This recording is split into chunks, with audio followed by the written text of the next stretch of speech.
నరసింహుడా ఈ పాట వింటే చాలు పవన్ కళ్యాణ్ గుర్తొచ్చేస్తాడు.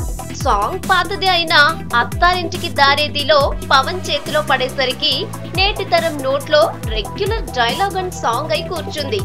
ఈ టైటిల్ కున్న పవర్ అలాంటిది. మరి పవర్ స్టార్ డాలీ డైరెక్షన్ లో తెరకెక్కిస్తున్న ఫ్యాక్షన్ లవ్ స్టోరీకి కాటమరాయుడు అనే టైటిల్ ఫిక్స్ చేయబోతున్నట్లు ఫిల్మ్ ఇండస్ట్రీలో టాక్.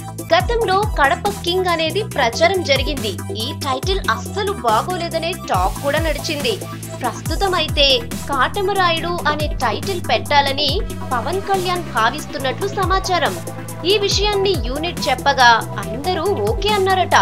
ఇంతకంటే మంచి టైటిల్ ఈ స్టోరీకి కష్టమని కూడా డిసైడ్ అయిపోయారట. కాటమరాయుడు అనే పదమే వైరల్. ఈ సాంగ్ కూడా మంచి గుర్తింపు పొందింది. ఇది ఫైనల్ చేస్తే మైలేజ్ కూడా బాగుంటుందని భావిస్తున్నారట. టైటిల్ విషయంలో వైబ్రేషన్స్ ఉన్నాయని, పవన్ మరోసారి అత్తారింటికి దారేది లాంటి హిట్ కొట్టడం ఖాయమంటున్నారు ఫ్యాన్స్. సెంటిమెంట్ పరంగానూ ఇది వర్కౌట్ అవుతుందని డిసైడ్ అయ్యారట. మొత్తానికి మరోసారి కాటమరాయుడుగా పవన్ తన మ్యాజిక్ ఎలా చేస్తాడో చూడాలి.